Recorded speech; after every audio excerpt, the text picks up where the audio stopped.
Hello friends, मैं हूं मोहित और स्वागत है आप सभी का एसेंशियल्स ऑफ मेडिकल साइंस में। हमारा टॉपिक चल रहा था प्ल्यूरा और अब तक हमने दो वीडियो कवर किए प्ल्यूरा के ऊपर, जिसमें पहली वीडियो में हमने बात की थी, जनरल बातें की थी प्ल्यूरा के बारे में, और उसके अलावा हमने डिफरेंसेस देखे थे पैराइटल प्ल्यूरा और विसरल प्ल्यूरा के बीच में। ठीक है, सेकेंड वीडियो में हमने पैराइटल प्ल्यूरा पे फोकस किया था मेनली, जिसमें क्या क्या पैराइटल प्ल्यूरा के पार्ट्स होते हैं, उन सब चीज़ों के बारे में हमने बात की थी। डायफ्रामेटिक प्ल्यूरा, कोस्टल प्ल्यूरा, तो ये 4 पार्ट्स थे। मैं बता देता हूँ आपको दोबारा से। पैराइटल प्ल्यूरा को हमने 4 पार्ट्स में डिवाइड किया था। एक है कोस्टल प्ल्यूरा, एक सर्वाइकल प्ल्यूरा, एक डायफ्रामेटिक प्ल्यूरा और एक मीडियास्टिनल प्ल्यूरा। अगर किसी ने वो वीडियो नहीं देखी तो पहले वो वीडियो देख लेना, ताकि आपको रिसेसेस वाला टॉपिक अच्छे से समझ आ जाए, क्योंकि इस वीडियो में हम कवर करने वाले हैं रिसेसेस ऑफ प्ल्यूरा। तो चलिए स्टार्ट करते हैं रिसेसेस ऑफ प्ल्यूरा को। हमारे पास कितने रिसेस होते हैं, क्या होता है रिसेस? रिसेसेस बेसिकली किसी चीज़ के बीच में एक गैप बन जाना, किसी लेयर के एक्सटेंशन होने के कारण 2 लेयर्स के बीच में एक एक्स्ट्रा गैप बन जाना, उसे हम बोलते हैं रिसेस। ठीक है, तो यहाँ पे हमारे पास प्ल्यूरा के 2 रिसेसेस होते हैं। पैराइटल प्ल्यूरा के बेसिकली रिसेसेस बोले जाएंगे, क्योंकि ये वाले रिसेसेस बनते हैं पैराइटल प्ल्यूरा से ही। ठीक है, तो 2 रिसेस हमारे पास बनते हैं पैराइटल प्ल्यूरा के। रिसेस यहाँ पे करता क्या है, इन रिसेसेस का फंक्शन क्या है? ये रिजर्व स्पेसेस का काम करते हैं for the lung to expand during the deep inspiration. जब हम लंबी सांस लेते हैं अंदर की तरफ डीप इंस्पिरेशन के टाइम पे, हमारे जो लंग्स हैं उनको एक्सपैंड होना होता है। जब हम इंस्पायर करते हैं या फिर लंबी जो सांस लेते हैं अंदर की तरफ, तब हमारे लंग फूलते हैं, ठीक है, एक्सपैंड करते हैं। तो एक्सपैंड होने के लिए उनको चाहिए होती है जगह, तो वो जगह प्रोवाइड करते हैं ये रिजर्व स्पेसेस। कौन से? रिसेसेस। तो recesses of pleura acts as reserve spaces for the lung to expand during the deep inspiration. ठीक है, ये वाला पॉइंट समझ में आ गया होगा। अब मैं आपको बताता हूँ कि होता क्या है ये रिसेस।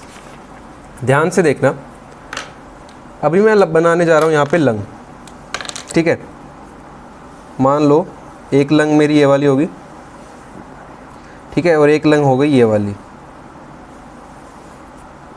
ये हमारे पास 2 लंग्स हैं। ठीक है, और लंग्स के नीचे की तरफ क्या होता है हमारे पास? डायफ्राम। तो ये हो गया हमारा डायफ्राम। ठीक है, ये एक डोम हो गया डायफ्राम का, और ये उसका सेकंड डोम हो गया। ठीक है, ये वाली कौन सी होगी? ये वाली होगी राइट साइड की लंग, ये वाली होगी लेफ्ट साइड की लंग। ठीक है, तो लंग से बिल्कुल चिपकी हुई कौन सी प्ल्यूरा होती है? 2 प्ल्यूरा होती है, एक पैराइटल प्ल्यूरा और एक विसरल प्ल्यूरा। जो विसरल प्ल्यूरा है वो लंग से बिल्कुल चिपक के रहती है। तो मैं जो ऑरेंज कलर में बना रहा हूँ ये है हमारी विसरल प्ल्यूरा, ये लंग से बिल्कुल ही चिपकी हुई है। मैंने पूरी पे बना दी, हाइलम ऑफ द लंग पे नहीं प्रेजेंट होती, मैंने ऐसे ही आपको समझाने के लिए बना रहा हूँ। तो इस चीज़ को समझ लेना कि हाइलम ऑफ द लंग पे नहीं प्रेजेंट होती वैसे हमारी विसरल प्ल्यूरा, लेकिन यहाँ पर मैं ड्रॉ कर रहा हूँ ऐसे ही। तो ये ऑरेंज कलर में मैंने बना दी विसरल प्ल्यूरा, बिल्कुल ही लंग से चिपकी हुई। सेकेंड लेयर कौन सी थी? सेकेंड लेयर हमारे पास थी पैराइटल प्ल्यूरा की। तो अब मैं लाइट ब्लू कलर से बनाने जा रहा हूँ पैराइटल प्ल्यूरा। तो ये है हमारी पैराइटल प्ल्यूरा। ठीक है, यहाँ पे थोड़ा नीचे की तरफ होती है इस तरह से, यहाँ पे थोड़ा मीडियली होती है इस तरह से, कुछ इस तरह से हमारी पैराइटल प्ल्यूरा प्रेजेंट होती है। ये हो गई लेफ्ट लंग की पैराइटल प्ल्यूरा। ठीक है, तो ये हमारे पास दोनों हो गई। ये वाली कौन सी प्ल्यूरा है? ये पैराइटल प्ल्यूरा है, और ये वाली है विसरल प्ल्यूरा। ठीक है, तो वैसे तो दोनों प्ल्यूरा कॉन्टिन्यूस हो जाती है हाइलम ऑफ लंग पे, लेकिन मैंने यहाँ पे ऐसे ही अलग अलग आपको समझाने के लिए बनाया है इसको। तो विसरल और पैराइटल प्ल्यूरा ये देखने को मिल रही है आपको। अब जो यहाँ पे स्पेसेस आपको दिखेंगे वही है हमारे पास रिसेसेस। तो ये देखो, ये जो बीच में दोनों लेयर्स के बीच में कैविटी है, इसको हम क्या बोलते हैं? Pleural cavity. ठीक है, लेकिन अगर आप ध्यान से देखोगे तो यहाँ पे आके ये देखो कितना एरिया बढ़ गया है। ये वाला देखना, ये वाला एरिया ये कितना एक्स्ट्रा बढ़ गया है, और यहाँ पे भी एंटीरियरली ये वाला एरिया कितना बढ़ गया है। इसी तरह इस वाली लंग में एक ये वाला एरिया आपको देखने को मिल रहा है, और ये वाला एरिया देखने को मिल रहा है। तो यहाँ पे क्या हुआ? यहाँ पे हमारी पैराइटल प्ल्यूरा जो थी वो थोड़ी एक्सटेंड कर गई नीचे तक, और यहाँ पे थोड़ी वो एंटीरियरली एक्सटेंड कर रही है। तो इसी पैराइटल प्ल्यूरा के एक्सटेंड होने के कारण ही यहाँ पे बन गया एक तरह से डेड स्पेस। ठीक है, एक रिजर्व स्पेस बन गया। तो ये जो स्पेस बना, इसी स्पेस को हम बोलते हैं रिसेस।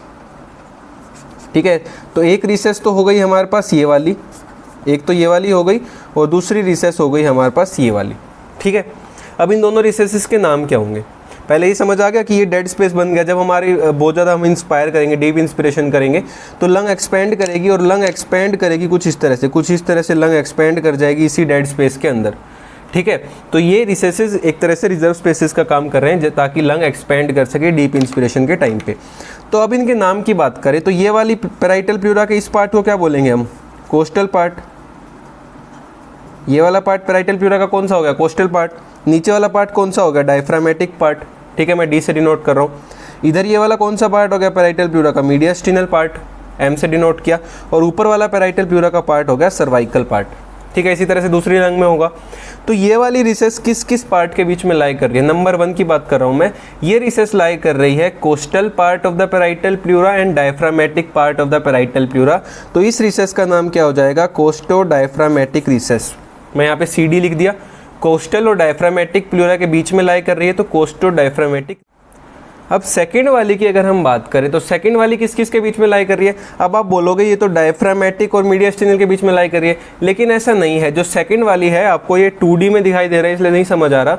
जो सेकंड वाली है ये होती है एंटीरियरली प्रेजेंट। नंबर 1 वाली तो इंफीरियरली प्रेजेंट होती है, कोस्टोडायफ्रामेटिक रिसेस होती है इंफीरियरली, नीचे की तरफ, इसलिए वो डायफ्रामेटिक और कोस्टल के बीच में आ रही है। लेकिन जो नंबर 2 है वो नीचे की तरफ नहीं होती, वो थोड़ी एंटीरियर साइड में होती है। इसी वजह से उसको यहाँ पे आप नहीं देख पाओगे इस डायग्राम में। ये होती है कोस्टल और मीडियास्टिनल के बीच में, तो इसलिए उसको बोलते हैं कोस्टोमीडियास्टिनल रिसेस। तो एक हमारे पास हो गई CD कोस्टोडायफ्रामेटिक और एक हमारे पास हो गई CM कोस्टोमीडियास्टिनल रिसेस। ये 2 रिसेसेस प्रेजेंट होती हैं हमारी पैराइटल प्लूरा की, जो कि हमें याद रखनी है, ठीक है। तो अब बात करते हैं सबसे पहले कोस्टोमीडियास्टिनल रिसेस की। कोस्टोमीडियास्टिनल रिसेस अभी मैंने बताया कहाँ पे लाई कर रही थी, ये लाई कर रही थी एंटीरियरली, किसके पीछे, behind the sternum and the costal cartilages. तो जो कोस्टोमीडियास्टिनल रिसेस है उसके आगे की तरफ क्या प्रेजेंट है, स्टर्नम एंड कोस्टल कार्टिलेजेस। इसलिए मैंने लिखा है कि costomediastinal recess lies behind the sternum and costal cartilage, एक ही बात है, ठीक है। उसके अलावा ये लाई करती है किस किस के बीच में, नाम से पता चल रहा है कोस्टोमीडियास्टिनल, तो लाई कर रही है कोस्टल एंड मीडियास्टिनल प्लूरा के बीच में, ठीक है। Particularly in relation to the cardiac notch of left lung. Mainly ये कहाँ पे देखने को मिलती है, मेनली लेफ्ट लंग के अंदर ज़्यादा अच्छे से देखने को मिलती है कोस्टोमीडियास्टिनल रिसेस, क्योंकि वहाँ पे प्रेजेंट होता है क्या, कार्डियक नोच प्रेजेंट होता है लेफ्ट लंग के पास में, इसलिए वहाँ पे ज़्यादा अच्छे से देखने को मिलती है। This recess is filled up by anterior margin of lungs even during the quite breathing. तो मैंने पहले बोला था कि डीप इंस्पिरेशन के टाइम पे लंग इनमें एक्सपेंड करती है इन रिसेसेस में, लेकिन कोस्टोमीडियास्टिनल रिसेस के अंदर हमारी जो लंग्स हैं वो क्वाइट ब्रीदिंग के टाइम पे, मतलब नॉर्मल ब्रीदिंग के टाइम पे भी लंग एक्सपेंड कर जाती है कोस्टोमीडियास्टिनल रिसेस में। और कौन सा मार्जिन ऑफ लंग एक्सटेंड करता है, मैंने बोला कि कोस्टोमीडियास्टिनल रिसेस एंटीरियरली लाई कर रही है, तो एंटीरियर मार्जिन जो है लंग का वो क्वाइट ब्रीदिंग के टाइम पे इसमें एक्सटेंड करता है या फिर इस रिसेस को फिल करता है, ठीक है। It is only obvious in the region of cardiac notch of lung. ये जनरली हमें ज़्यादा अच्छे से देखने को मिलती है कहाँ पे, cardiac notch of the lung के वाले एरिया में। तो ये हो गया कोस्टोमीडियास्टिनल रिसेस। इसका डायग्राम फिर से दिखा देता हूँ। तो ये वाला डायग्राम आपको बनाना होगा एग्जाम में। ये ब्राउन कलर में प्रेजेंट है डायफ्राम, ठीक है। ऊपर ये राइट लंग हो गई और ये वाली लेफ्ट लंग हो गई, मैंने हाफ काट रखी है लंग्स, ठीक है। सामने से हम देख रहे हैं, ये नीचे लीवर हो गया और ये इंफीरियर वेना केवा हो गई, ठीक है। तो ये जो आपको ये वाला रिसेस देखने को मिल रहा है, देखो ये वाला, ये एंटीरियरली लाई करता है, ठीक है, between coastal and mediastinal pleura, तो इसलिए इसको बोलते हैं कोस्टोमीडियास्टिनल रिसेस, ठीक है। जबकि दूसरा रिसेस जो है वो इंफीरियरली लाई करता है, जिसे हम बोलते हैं कोस्टोडायफ्रामेटिक रिसेस, ठीक है।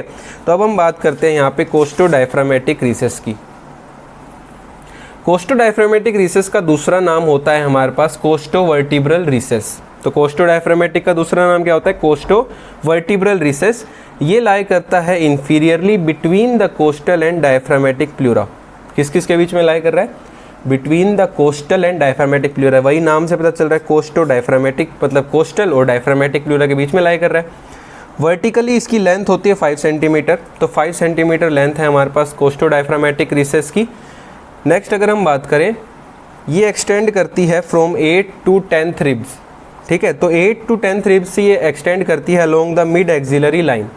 मिड एक्सिलरी लाइन कौन सी है, अगर आप एक्सिला से बिल्कुल सीधे सीधे लाइन लेके आओगे बीच में से, तो वहाँ पे अगर हम इसको देखेंगे तो ये 8 से लेके 10 रिब के बीच में लाई करती है, ठीक है। और इसकी इन दोनों प्लूरा की एक इंपॉर्टेंट खास बात, सॉरी प्लूरा बोल रहा हूँ, रिसेसिस की एक इंपॉर्टेंट खास बात ये है कि इंस्पिरेशन के टाइम पे लंग एक्सपेंड करती है इन रिसेसिस के अंदर। तो ये वाली जो रिसेसिस है दोनों, कोस्टोडायफ्रामेटिक एंड कोस्टोमीडियास्टिनल, ये दोनों रिसेसिस हमें अच्छे से कब देखने को मिलेंगी, एक्सपीरेशन के टाइम पे। अरे ऑब्वियस सी बात है, जब हम सांस अंदर की तरफ लेंगे तो लंग्स एक्सपेंड कर जाएंगी इन रिसेसिस के अंदर, तो हमें रिसेस देखने को थोड़ी मिलेगी। अब उन रिसेसिस में लंग आ जाएगी तो हमें रिसेस अच्छे से देखने को नहीं मिलेगी। लेकिन जब हम एक्सपायर करेंगे मतलब हवा को बाहर निकालेंगे, उस टाइम पे लंग इनमें से वापस से बाहर आ जाएंगी और हमें दोनों रिसेसेस अच्छे से देखने को मिल जाएंगी। तो ये एक इम्पॉर्टेंट पॉइंट था।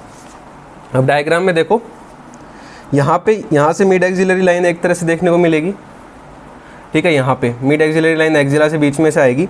तो वहाँ पे अगर आप देखोगे तो 8th to 10th रिब के बीच में हमारे पास प्रेजेंट है हमारी कोस्टोडायफ्राग्मेटिक रिसेस। तो ये वाली जो रिसेस है ये कोस्टोडायफ्राग्मेटिक रिसेस है, लगभग 5 सेंटीमीटर इसकी लेंथ होती है और 8 to 10th रिब्स के बीच में ये एक्सपेंड करती है।